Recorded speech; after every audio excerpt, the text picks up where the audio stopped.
CPAC का relationship है with rise of China. China is our neighbor, US is a distant power. We lost financially, we lost in terms of infrastructure, and the biggest loss was the loss of national identity. CPEC के हवाले से मेरे साथ बात करने के लिए मौजूद हैं जनरल संदेश सालेक, उनसे बात करते हैं। अस्सलाम वालेकुम सर, कैसे Thank you very much, so nice of you. कैसे हैं सर आप? Alhamdulillah, all well. Happy to be here. Thank you so much for coming. मैं चाहूंगी आप थोड़ा सा ब्रीफ इंट्रोडक्शन कराएं अपना। देखिए मैंने ब्रीफली 34 ईयर्स सर्व किया अभी मैं retired as a brigadier general in 2019 और मैं एकेडमिक रिकॉर्ड मेरा बड़ा अच्छा रहा स्टूडेंट लाइफ में हर जगह पे सो उस वो मैंने उसको एक्सप्लॉइट करने के लिए मैंने I started doing PhD in 2018 okay then I was serving in NDU as DG ISSRA institute of strategic studies research and analysis तो मैंने सीपैक को ही पिक किया बिकॉज आई थिंक सीपैक एक हमारी नेक्स्ट कॉज है और उसमें जो सिक्योरिटी डायमेंशन थी उसको मैंने पिक किया उसमें मैंने पीएचडी की which I completed in 2022 and the title was Strategic Security Management of CPAC. इसके अलावा within army I had a wonderful time. I served on personal staff of General Sharaf from 2003 to 5 and then I had 5 tenures of GHQ, 3 tenures of NDU. I've been instructor there, DG there, and had wonderful experiences of commanding the troops, Kashmir border trooper, line of control, then Miran Shah में commanded the brigade, then Peshawar में brigade command किया और क्वेटा में brigade command किया. नहीं So alhamdulillah, very rich experience. CPEC के ऊपर ही हम आज आपको ज्यादा बुलवाएंगे, लेकिन मैं चाहती हूँ उससे पहले आप मुझे ये बताएं कि पाकिस्तान की जियोपॉलिटिकल सिचुएशन हमेशा से किसी न किसी के जेर असर रही है, कोई ना कोई हमें इस्तेमाल करता रहा है। आप इस सारे सिनेरियो को कैसे देखते हैं पिछले 70 साल? देखिए अगर आप अपने पूरी नेशनल हिस्ट्री को देखें तो कायदे आज़म ने 1948 में कहा था कि Pakistan will be the pivot state of the world that was a visionary statement आज 21st सेंचुरी में एंड्रियो पेरेप्को है एक Russian scholar who calls Pakistan as the pivot state of 21st century. Pakistan को आपने देखा है कि पाकिस्तान की जो लोकेशन है वो इस तरह की है कि every now and then it emerges on the prominent position of global geopolitics Pakistan बनने से पहले इसी रीजन में एक टसल थी between British empire and Soviet Union जिसकी वजह से एंग्लो अरब वॉर्स हुई उसके बाद पाकिस्तान बनने के बाद we know the Soviet Union came to Afghanistan and again Pakistan emerged as the pivotal state और उसमें हमने एक कलीदी किरदार अदा किया उसके बाद वॉर ऑन टेररिज्म आ गई whereas I think कि जो सेकंड वॉर थी वॉर अगेंस्ट टेररिज्म इसके बीच बोए गए थे उस वॉर में जो कि रशिया के अगेंस्ट हमने लड़ी वही जो उस वक्त थे मुजाहिदीन तो उस वक्त टेररिस्ट मानते तो पाकिस्तान हैज बीन अभी surprisingly in 21st century where two powers are now emerging, that is China and the US as rivals. Again, Pakistan is in the center stage. Yes. So हमारे यहाँ बहुत कहा जाता है कि हम अपने relations को finance करें between China and US. But I say कि ऐसी state जिसका critical position ना हो वो तो balance कर सकती है. Yes. But वो state जिसकी critical position हो I normally say we can't do कि यूएस के लिए आप आधा सीपैक ना बनाए और चाइना के लिए आधा सीपैक बनाए ये मुमकिन नहीं है ये मुमकिन नहीं है तो वो वॉर ऑन टेरर में चाइना ने यूएस ने हमें कहा था कि you are either with them or with us same इसमें भी यही होगा you are either with them or with us तो इसलिए बैलेंस करना इज क्वाइट डिफिकल्ट अब ये जो पोजीशन हमारी जिस तरह की है स्ट्रेटेजिक रेलेवेंस इस समय फायदे भी हैं नुकसान भी हैं और मैं ये समझता हूँ अगर मैं आज कॉस्ट बेनिफिट एनालिसिस करूँ डिस्पैशनेट तो मेरे ख्याल में we have suffered more than dinner suffer किस तरह किया है? देखिए आज जो पाकिस्तान की कंडीशन है हम इकोनॉमिकली वल्नरेबल हैं हम पॉलिटिकली वल्नरेबल है हमारे सिस्टम ने ग्रो नहीं किया हमारा जो नेशनल कैरेक्टर था दैट गॉट वॉश्ड अवे मेरा ये मैंने मतलब पीएचडी में एक मेरी शूट थी that was evolution of civil society in a conflict prone country अगर एक लंबा कॉन्फ्लिक्ट हो पर्टिकुलरली पाकिस्तान का अगर आप देखें वहां पे जंगें लड़ी हैं आधा टाइम अपनी नेशनल लाइफ की 30 years we have fought wars Russia के अगेंस्ट लड़े टेररिज्म में लड़े 4 जंगे इंडिया के साथ हैं तो जहाँ पे प्रोलॉन्ग कॉन्फ्लिक्ट होता है वो बहुत मुख्तलिफ डायमेंशन पे सोसाइटी को इम्पैक्ट करता है वहां पे इदारे नहीं ग्रो करते वहां पे जस्टिस पे प्ले नहीं होगा, वहाँ पे ऐसे एलिमेंट्स इमर्ज हो जाएंगे जो कि साइकोफेंट्स हैं, जो कि अपॉर्चुनिस्ट हैं, जो कि ऑबन्यूज हैं, इस तरह के लोग जो है इमर्ज हो जाते हैं उन उन इलाके में। और एक और जो बहुत बड़ा सीरियस इम्पैक्ट होता है कि जो इंटेलिजेंशिया वो वेपरेट हो जाता है। अब देखिए अफगानिस्तान हमारे से कई ग्रेड ऊपर है, खुदा भी तो बहुत ज्यादा कॉन्फ्लिक्ट रहा है। So people like Khalid Hosseini and those authors and those drama artists, they fly away to safer pastures. Hmm. Almost similar things have happened in Pakistan also. Peshawar and Quetta were known as diet cities. हमने जो 80s में क्वेटा देखा था वो different है, आज वो क्वेटा में डिफरेंट है। उसकी वजह ये है कि वहाँ पे प्रोलॉन्ग कॉन्फ्लिक्ट रहा है। तो ये भी बहुत बुरी तरीके से इम्पैक्ट करता है। और मैं ये कहता हूँ कि we lost financially, we lost in terms of blood, we lost in terms of infrastructure, and the biggest loss was the loss of national character.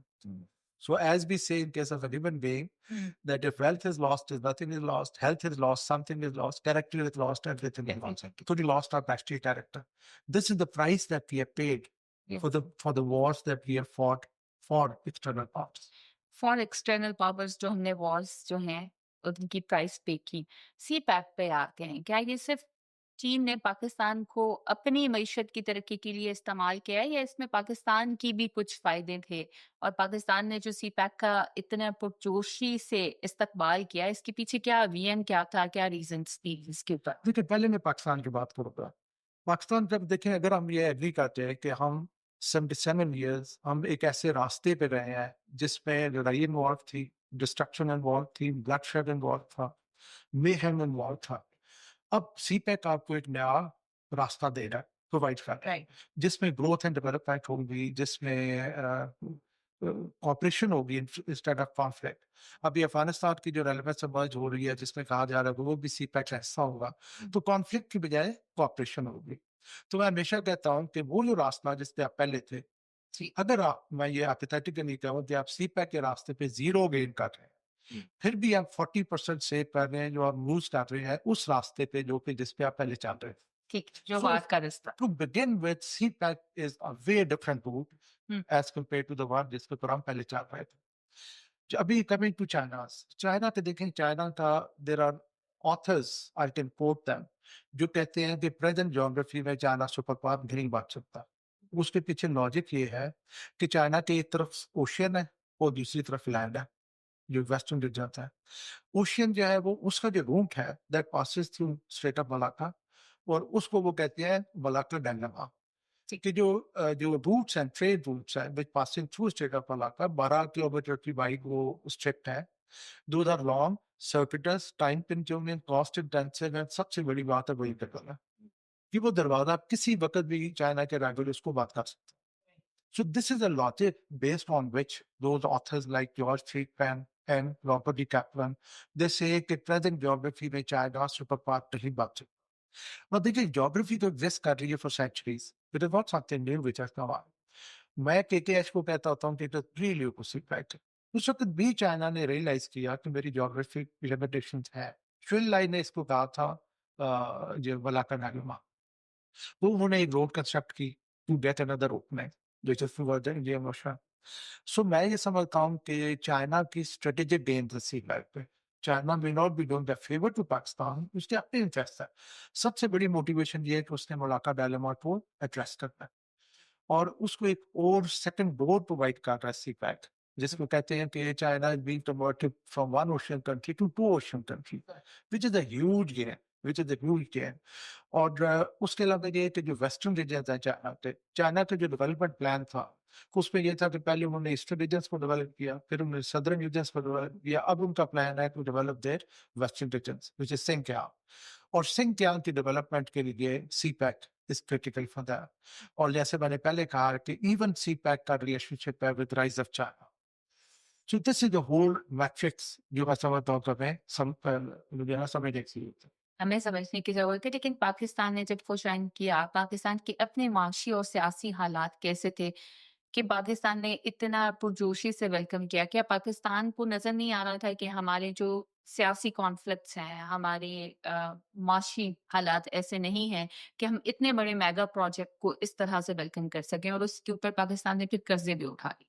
तो पाकिस्तान की अपनी क्या सोच इसके देखिए, पीछे? पाकिस्तान जो है ना वो मैं ये समझता हूँ कि over period of time again मैं इसको ड्रॉ करूँगा रेलेवेंस विद द कॉन्फ्लिक्ट क्योंकि प्रोलॉन्ग कॉन्फ्लिक्ट रहा है। हम लोग लंबा नहीं सोचते और हमारे अंदर एक टेंडेंसी बन गई है कि जब भी कोई तूफान दूर से नजर आ रहा हो तो we get into a shell ठीक है। And we keep popping out of that shell and see कि क्या क्या हो रहा है। सी पैक के बारे में अगर मैं आपको बताऊं तो 2004 में फर्स्ट टाइम मैं जब मुशर्रफ के साथ मुलाकात किया तो 2004 एंड टुडे हॉट 40 इयर्स इससे भी पीछे 15-20 साल पीछे सी पैक के ऊपर बातचीत चल रही दो डिफरेंट नेम्स नाम मुख्तलिफ थे लेकिन बातचीत चल रही थी। एक यूएस ऑथर है एंड्रयू पॉल वो कहते हैं कि चाइना और पाकिस्तान की कोऑपरेशन चल रही थी जिसको वो कहते हैं कोऑपरेशन अंडर शैडोज। अच्छा वो ये कि दुनिया को पता नहीं था but they were busy working on that. अब इसमें जो सबसे मैं समझता हूँ जो कमी रही हमारे एंड पे वो ये था कि हमने नॉलेज बेस्ड बिल्डिंग किया। आज से कम अज कम 20 साल पहले आपके मल्टीपल पीएचडी शुरू हो जानी चाहिए थी सी पैक पर क्योंकि आपको पता है कि कैसी बड़ी चेंज आ रही है जिसको हैंडल करने के लिए हमें अपनी कैपेसिटी ग्रो करनी है। आज मैं अगर अपना मकान बनाना चाहता हूँ तो I will go around ask for good architect ask for good contractor ask for good supplier of steel. ये मैं अपना नॉलेज बेस बिल्ड करूंगा before I get on to that project. Pakistan ने एज अ नेशन वो knowledge base build नहीं किया। It was in 2022 the first proper PhD on CPAC was over। तो आप होता ये है कि आपने खुद मेंशन किया कि कैपेसिटी लाइक थी फिर ये कि यू गेट इनटू रिएक्टर हो तभी आपको पता चलता है कि चाइनीज ने आके जमीनें खरीदना शुरू कर दी थी। आप बंद पाते हैं फिर पता चलता है चाइनीज ने हमारी बच्चियों से शादियां शुरू कर दी हैं फिर आप बंद पाते हैं। You are in a reactive mode you are not in a proactive mode. तो मैं इसमें I will not blame the opportunity I will blame कि हमने अपने आप को कैपेसिटेट नहीं किया टू हैंडल दिस अपॉर्चुनिटी। अगर हम कैपेसिटेट कर लेते तो हमारी बेहतर हालत होती। देखिए, मैं ये समझता हूँ कि अगेन जो हमारी इंटरनल सिचुएशन है कि डिसिप्लिन नहीं है, पेशेंस नहीं है, विज़डम का कोई रिस्पेक्ट नहीं है, मेरिट की रिस्पेक्ट नहीं है। इन सारी चीज़ों को देखते हुए द अपॉर्च्युनिटी इज़ वंडरफुल। मैं हमेशा कहता हूँ कि the nature gives you opportunity, it doesn't come down to fix the nuts and bolts. ये Of the it is in our hands, we convert that opportunity to a blessing or a curse. ठीक। Chunke, Chunke, I'll be my again quoting another author of the US who says that while the Middle East is suffering from resource curse, Pakistan is suffering from strategic curse. वो इस तरह से define करता है कि middle east में natural resources इतने ज्यादा हैं that people are middle east lack motivation to work hard. Why should another work hard? मुझे क्या जरूरत है उसके पास इतना कुछ है कि वो बहुत मजे की जिंदगी गुजार सकता है। पाकिस्तान के बारे में कहता है कि स्ट्रेटेजिक लोकेशन ऐसी है कि हर आए दिन पाकिस्तान से इजी बंदी लग जाती है। We have got used to easy bun. हम कहते हैं कि हमें किसी तरीके से कहीं से डॉलर्स आ जाएं और हमें काम ना करें। And trust me, I will not blame the Chinese. I will not blame the opportunity. I will blame myself कि हमने वो एफर्ट नहीं की जो रिक्वायर्ड थी। जो है इवन अगर लेट्स से हम नहीं भी की उसके बावजूद this route is far better than the route जिसके ऊपर हम 70 साल से रहे। राइट। सीपैक इतनी बड़ी अच्छी ज़बरदस्त अपॉर्च्युनिटी है हमारे लिए। सीपैक को मैं चाहूँगी कि आप उसकी सारी जो फ़ेज़ेज़ हैं, उनके बारे में बताएँ। कब कंप्लीट होगा, कितना कंप्लीट हो गया है, कितना दरमियान में छोड़ दिया गया है? इसके ईस्टर्न ज़ोन्स और वेस्टर्न ज़ोन्स कौन-से हैं? इन सारी चीज़ों को डिटेल बताएँ। सीपैक असल में क्या है? सबसे पहले मैं शुरू करूंगा गवादर से। Right. Gwadar is a sea port जो कि क्रिटिकल है सी पैक के लिए। अगर गवादर नहीं है तो CPEC is questionable because that is the beginning of the CPEC. Gwadar की अगर मैं आपको कैपेसिटी बताऊं it is the deepest port of the world. इस वक्त जो डीपेस्ट पोर्ट है वो दुबई की है which has 11 metre draft. Draft means के शिप के बेस से नीचे कितना पानी है समुद्र का। और वेर एज गवादर का जो ड्राफ्ट है that is going to be 19 metres. Okay, that is almost double than what Dubai. इस ड्राफ्ट की बेसिस के ऊपर कैपेसिटी होती है किसी भी पोर्ट की कि वो कितने million metric tons cargo handle कर सकता है। So Gwadar can handle something like 400 million metric tons per annum. अब गवादर को की जो सिग्निफिकेंस है जो इम्पोर्टेंस है वो तो नोन है।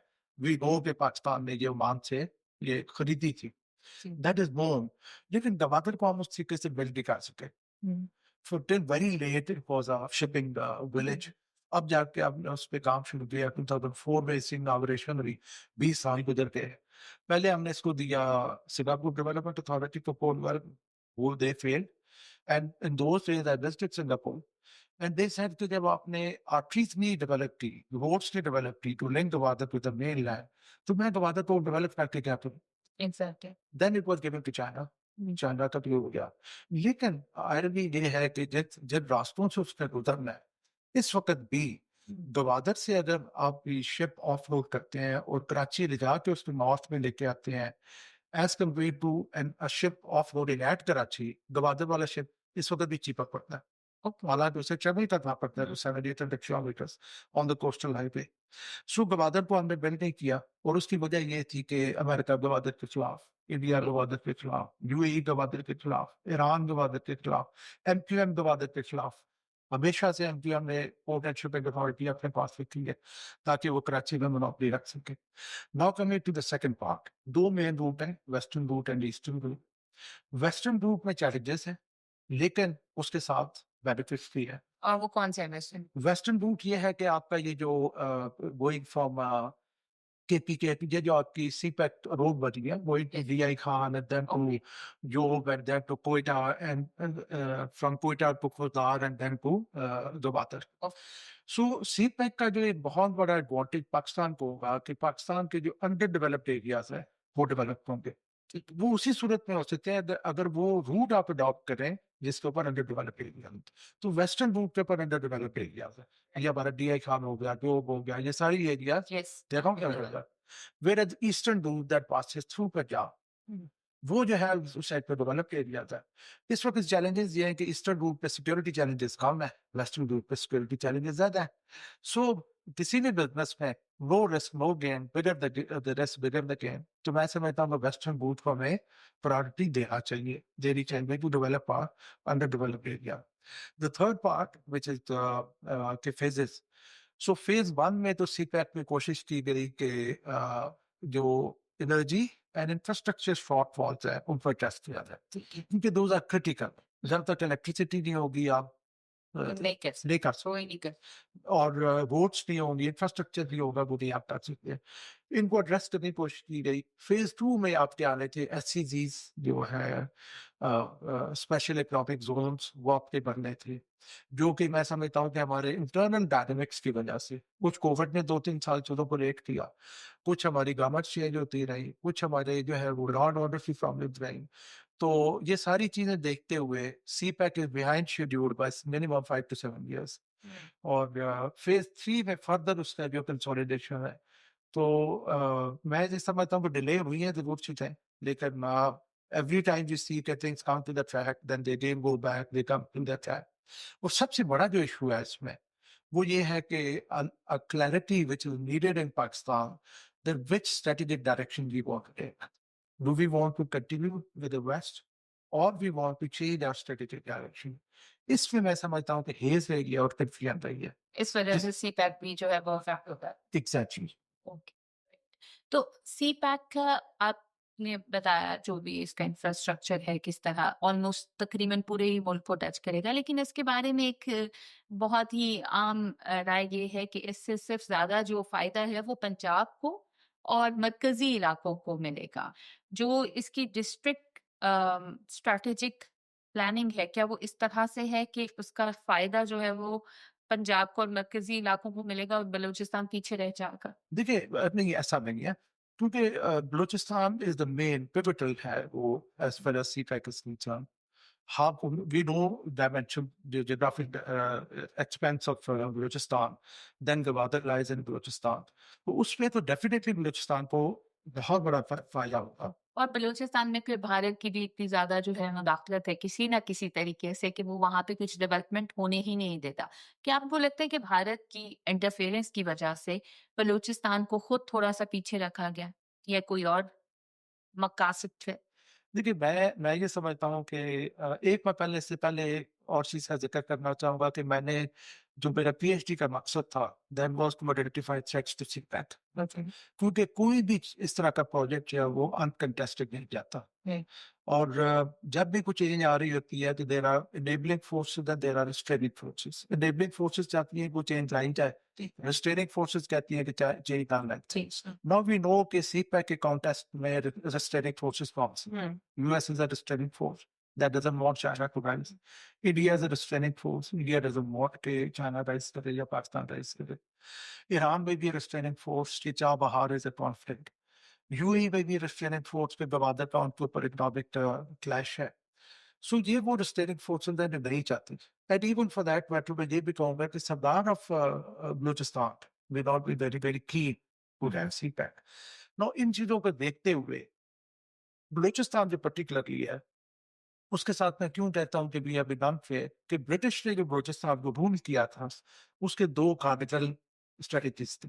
One was to keep them alienated, अलग पड़ेगा, and second was rule through appeasement of sardar. Sardar को खुश करें और उसके थ्रू रूल करें। अनफॉर्चुनेटली मेरी असेसमेंट में पाकिस्तान में यही करती होती है और उसमें उसको मैं सब्सटेंशिएट इस तरीके से करूंगा। 86 में जब मैं गया Balochistan as young officer, so I noticed the English newspaper comes to Balochistan, Quetta, that's at 3:30 the evening. और जिस दिन जहाज नहीं आता उस दिन इंग्लिश न्यूज़पेपर नहीं आता। 2014 में जब मैंने वहां से left Balochistan after the last assignment अभी भी गया, हमने कहीं कोई नया रूट नहीं कनेक्ट किया बलूचिस्तान के साथ, कोई नई नई रेलवे लाइन नहीं बिछाई।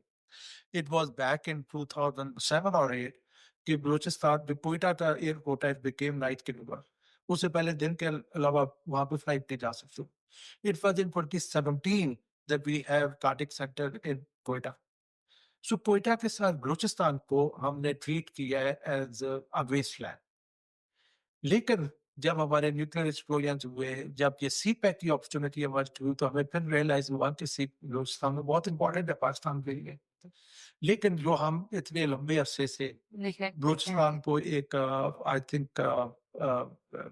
एलिनेट रख रहे थे, उससे जो है मतलब एक और भी जो मैंने सेकंड बात की थी peace rules for peace better sardar general Musharraf ने आइडेंटिफाई किया कि सी पैक के 90 बलूचिस्तान के 95% areas are category B areas.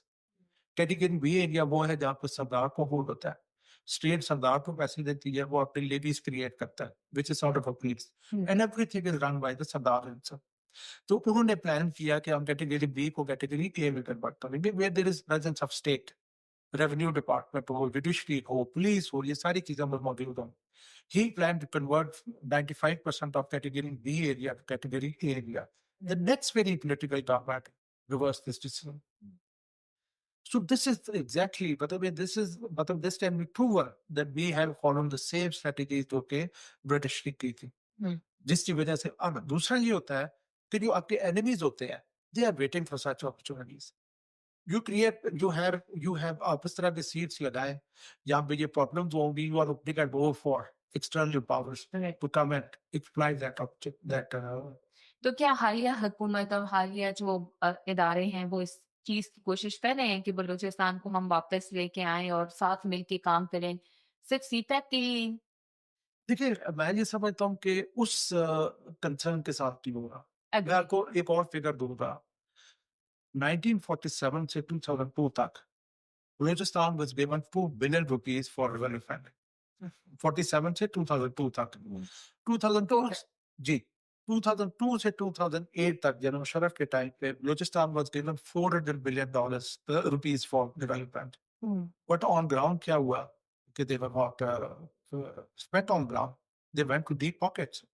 So मैं ये समझता हूँ कि अभी भी उस कंसर्न के साथ हम नहीं कर रहे जिसकी तरह जरूरत। जो कि अच्छा, सीपैक इतनी माशी तरक्की लेके आएगा और अगर हम देख लें तो वो पाकिस्तान के लिए बहुत जरूरी है। आपने कहा अगर 40% भी हम देख लें तब भी फायदा ही है पाकिस्तान का, अगर हम चीज को छोड़ भी दें तो।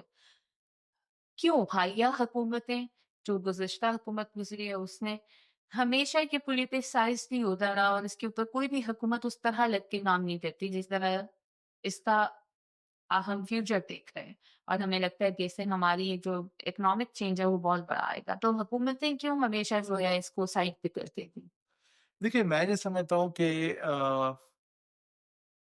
Pakistan में it's difficult to have independent policy हमारी आपकी जो foreign policy है. तो मैंने जब identify की थी threats to CPAC, तो those were four. Number one was instability in Afghanistan. Okay. Number two was coercion by the US that won't do it. Number three was belligerence of India, that they will create trouble in our region. And number four were internal dynamics, जिसमें कि आपकी political instability, जिसमें economic instability, जिसमें आपकी corruption, lack of competence, जिसका आपने शुरू में जिक्र किया था, lack of capacity to execute these projects, and lack of interprovincial harmony, those kind of issues I identified. I would say that all four are in play. वो forces जो नहीं चाहती कि CPEC बने, जिसमें मैं आपको कहूँगा कि there are declared objective of the US, declared objective of India. The internal dynamics, unfortunately, हमारी बहुत ज़्यादा challenging and law and order problem के लिए. Second जो issue इसमें आया है, वो ये आया कि हमने इसको चूंकि हमने नॉलेज बेस नहीं बन लिया, जिसका मैंने शुरू में जिक्र किया था, तो हमारे डिसीजन मेकर्स ने इसको उस पैराए में नहीं देखा, इस प्रोजेक्ट को जिस पैराए में देखना चाहिए था. But maybe some of us just saw it as an opportunity for family purpose. I will not name people. Another dimension was the agreements हुए, they were more tilted towards China.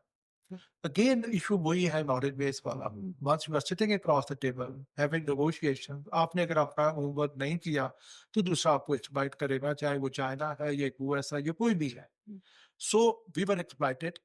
और मेरी ये सस्पेक्ट है कि PTI government ने उन agreements को rectify करने की कोशिश की in the interest of Pakistan, जिसकी वजह से डिले आए, बीच में कोविड भी उस पीरियड में आ गया. लेकिन ये कोशिश ये जरूर हुई कि जिसकी वजह से हम चाइना भी नाराज हुआ. सो ये वो डायमेंशन है जिसकी वजह से मैं समझता हूँ कि सीपैक उस इम्पोर्टेंस के साथ उस नाव से देखा गया, उस नजर से बुलाई, उस नजर से उसको हैंडल किया. पाकिस्तान के recent ताल्लुकात with China और चाइना के recent ताल्लुकात with अमेरिका, पाकिस्तान की और CPEC की फ्यूचर को किस तरह इम्पैक्ट करेंगे? देखिए, मैं ये समझता हूँ कि the environment is walking at our doors. हमने for 77 years or something like that we have been allied with the West. और मैं आज अगर कॉस्ट बेनिफिट एनालिसिस करूँ of our alliance with the west, तो मैं कहूँगा कि मेरे कॉस्ट मैंने ज्यादा प्ले किया, गेन मैंने कम किया. सिर्फ वॉर ऑन टेरर का मैं अगर आपको बताऊं कि one war we lost $123 billion and we gained $40 billion. इसके अलावा मैं आपको बताऊं कि हमारे माशरे में there be millions of household जहाँ पे कि या कोई एक हमारी बहन बेवा है, या तो बच्चा यतीम है, या माँ बाप का बच्चा नहीं है, या किसी रिटर्न पर की है, या किसी का बात पता. This is the price that we have paid. So the question is, अगर बाकी आप वॉर्स का जिक्र करें तो हमने गेन कम किया और लूज ज्यादा. Only gain that I can count for which is very very good for Pakistan from nuclear capability, क्योंकि इस इंपॉर्टेंस के दौर में आपने न्यूक्लियर कैपेबिलिटी एक्वायर कर ली. दूसरा देखिए, मैं 3 स्ट्रेट बातें करता हूँ. Number 1, China is our neighbour, US is a distant power. Number 2, China is going up the hill, US is going down the hill. Number 3, China has stood with us through thick and thin. US has always used us as a client. तो मैं ये कहता हूँ कि जब US आपकी तारीफ शुरू करता है तो आपके काम खड़े होने चाहिए, आपको पुश करना चाहता हूँ. ठीक है. अब just see the recent conflict. What was the attitude of the US? You have been as an ally. आपने क्या कुछ नहीं यूएस के लिए किया. US enjoyed freedom, US enjoyed security, US enjoyed liberty because of the sacrifices that Pakistan made. आप जाहिद हुसैन की book पढ़े, फ्रंटलाइन स्टेट, जिसमें आपको नजर आएगा कि हम वो कुछ कर रहे थे उनको सिक्योर करने के लिए, बट हाउ डू दे पे अस बैक. वो कहते हैं कि ठीक है, इंडिया के साथ होने लगा लड़े, मुझे कोई प्रॉब्लम नहीं. लेकिन जब उन्हें नजर आया कि जो मेरा जो है उसको बात पट्टे लगी है, only that they started. Environment जो है, जो पिछला कॉन्फ्लिक्ट हुआ है, अब यकीन करें, मैं तो बड़े अच्छे से कह रहा हूँ कि Pakistan should realign strategically. It is in our interest. Future of Pakistan lies with the future of China. आपको लगता है कि रियलाइज कर रहा है पाकिस्तान? But yes, बाज़ाहिर तो लग रहा है. I'm coming to that. मेरे नजदीक the biggest gain of recent conflict with India is the environment is pushing us in that direction. Yes. हमें वो कुदरती हमें उस ट्रैक पे डाला जा रहा है. लेकिन आप देखें अभी भी हमारी यूएस के साथ अपना हमारा चल रहा है। अभी recently US army army commander ने बहुत फेवरेबल स्टेटमेंट दी है पाकिस्तान के बारे में। But the point is that we have to see कि हमारा फ्यूचर कहाँ पे है। तो मुझे बहुत क्लैरिटी नहीं है इसमें कि which direction we are going to take for the future. But I think कि जिस तरीके से चाइना हमारे साथ खड़ा हुआ है इस जंग में, सेकेंड एस्पेक्ट जो बहुत बड़ा क्लेम हुआ है इस कॉन्फ्लिक्ट के बाद, वो ये हुआ है कि हाउ डज चाइना सी पाकिस्तान, पाकिस्तान की क्या इंपॉर्टेंस है चाइना की। Yes, right. Yeah. तो सर आपको लगता है कि सी पैक जो है 2040 तक कंप्लीट हो जाए? But the- 40 2030 तो अभी मुमकिन नहीं लग रहा। लेकिन That's why I asked 2040. मैंने जब पीएचडी की तो मेरा एक बहुत इंपॉर्टेंट क्वेश्चन होता था, how long will it take for the balance to shift in favour of China. ये मेरा बड़ा, और मैं हर किसी से पूछता था जिस किसी को मैं इंटरव्यू करता था। तो मैंने एक बुक पढ़ी जॉर्ज फ्रीडमैन की व्हिच वाज नेक्स्ट 100 इयर्स। उसमें तो ये था कि अगला पूरा 100 साल, एक सेंचुरी जो है वो अमेरिका की है। फिर मैंने जो बल्क ऑफ लोगों से पूछा तो it was between 30 and 40 years. लेकिन एक स्कॉलर थे ब्रूनो मैकारीस फ्रॉम पोर्चुगल, उसने बुक्स लिखी हुई है इस रीजन के बारे में। He said that it will be 12 to 15 years that the balance will shift in favour of China. मुझे ये रियलिस्टिक लगा, लेकिन इसको मैं अगर स्ट्रेच कर दूं तो I can take it to 25 years. 25 years में बहुत चीजें बदल चुकी हैं। अभी भी आप देखें, अगर पिछले 15-20 साल की ट्रेजेक्टरी देखें यूएस की और चाइना की, तो जो आपको ग्लेयरिंग एक कंट्रास्ट नजर आएगा कि चाइना में positive things are happening, US में नेगेटिव थिंग्स आर हैपनिंग। जो चीजें भी यूएस में हो रही हैं, अभी अभी अगले दिन लॉस एंजलिस में there have been clashes between the guards and the locals. So US is finding itself in trouble. तो CPEC जो है मैं समझता हूँ कि 40-50 something like that जी, बहुत ज्यादा चाहिए। ओके सर, मुझे ये बताएं कि कल रात की एक न्यूज़ है कि चाइना और अमेरिका आपस में कुछ दोस्ती बढ़ा रहे हैं। पाकिस्तान का क्या कैरेक्टर रह जाएगा?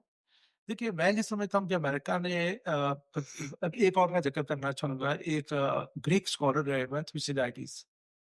उनका पॉइंट ऑफ व्यू ये था कि जब भी एक इमर्जेंट पावर एक एस्टेब्लिश पावर को चैलेंज करेंगी तो there are chances of war, लड़ाई होगी दरमियान। हाँ, सो इस वक्त तक 16 ऐसे केसेस हो चुके हैं जहाँ पे ये चेंज ओवर हुआ है, एक सुपर पावर को दूसरे सुपर पावर ने टेक ओवर किया है। उनमें से 12 टाइम्स 11 और 12 टाइम्स इंडियन में। जी, जी। Now we are seeing another happening like that. That China is racing to overtake the US. So the world is holding its breath कि जंग ना हो। हम्म, अब अमेरिका ने पूरी कोशिश कर रही है through other means like trade war, tariff, कोई कॉन्फ्लिक्ट में डाल के किसी सूरत में चाइना को सबड्यू करने की या चाइना को स्लो करने की। America hasn't succeeded. मेरी असेसमेंट में अमेरिका हैज रियलाइज के जो compete करने का जो डायमेंशन है that is an economic dimension. तो चाइना, अब आपको पता है कि प्रेसिडेंट ट्रम्प का डिक्लेयर्ड ऑब्जेक्टिव था कि वो अपनी प्रोडक्शन को वापस लेके आए, वही चीजें जिस तरीके से वो पहले प्रोड्यूस कर रहे थे। मैं एक और चीज कोट करना चाहूंगा कि prior to 9/11 400 trucks of raw material would pass through Mexico border every day। और ये फाइन ट्यून्ड एक साइकिल था कि रॉ मटेरियल आ रहा है, चीजें प्रोड्यूस हो रही आगे जा रही है। आफ्टर 9/11 हर ट्रक के ऊपर 2 मेटल लगते थे सिक्योरिटी के लिए। So you can imagine कि how this production cycle was impacted. So China, US is now realizing कि हम उस डोमेन में जाके चाइना का मुकाबला करें, for which they will make peace. So Pakistan भी डेफिनेटली, पाकिस्तान ने अगर 72 में चाइना को ओपन किया था with external world physically as well as diplomatically. Diplomatically we know कि निक्सन की विजिट हुई थी और फिजिकली वी नो कि KKH बनी थी। So same way there is an opportunity for Pakistan कि वो दोनों इन ताकतों को वापस में बुलाएं। तो पाकिस्तान का फ्यूचर हम क्या देख रहे हैं? पाकिस्तान जैसे आप मैं क्या देख रहे हैं? देखें, पाकिस्तान इज ब्लेस्ड कंट्री अल्हम्दुलिल्लाह। We have very very hard working people.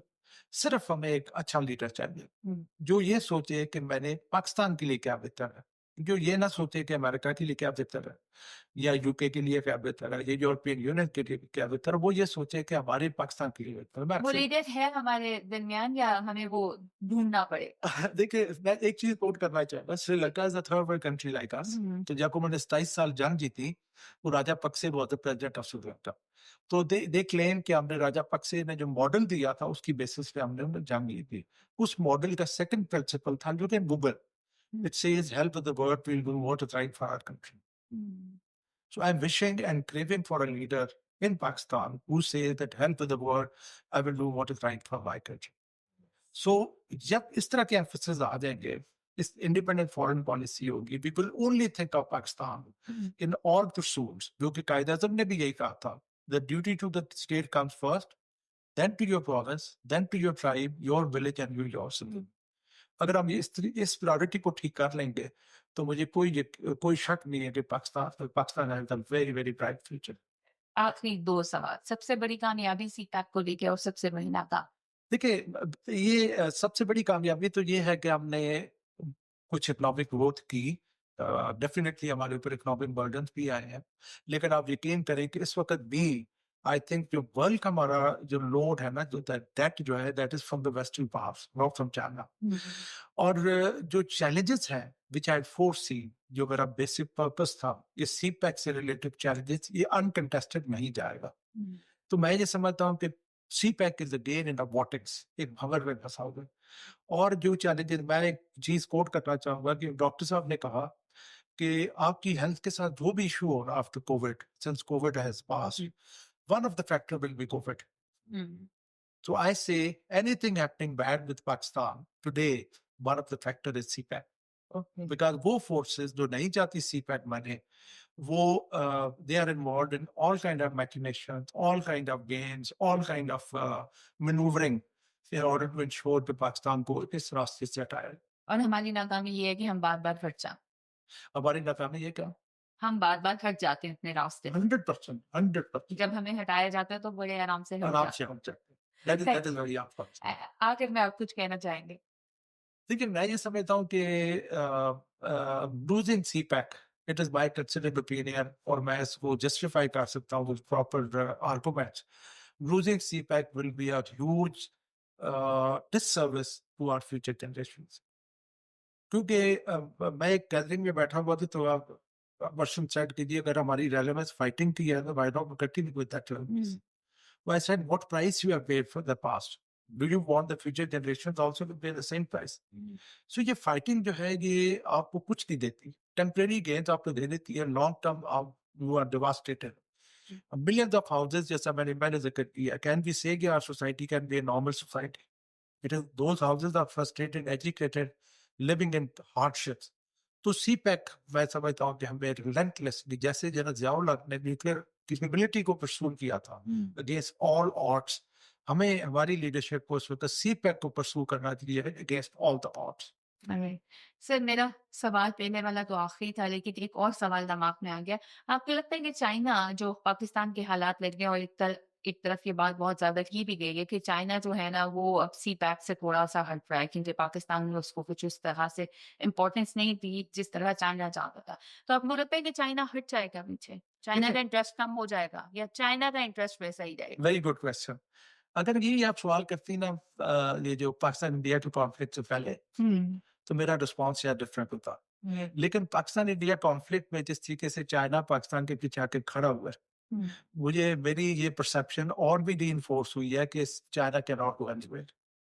देखिए, बात ये है कि एक there are definitely other options. Hmm, there are options like Bangladesh के थ्रू एक रूट बन रहा है और बन रहे हैं, लेकिन आप यकीन करें कि CPEC stands head and shoulders as compare to other corridors. कोई मुकाबला नहीं है। मैं आपको उसके ऊपर भी प्रॉपर स्टेटिस्टिक्स आर्गुमेंट दे सकता हूँ डिपेंडिंग अपॉन टाइम।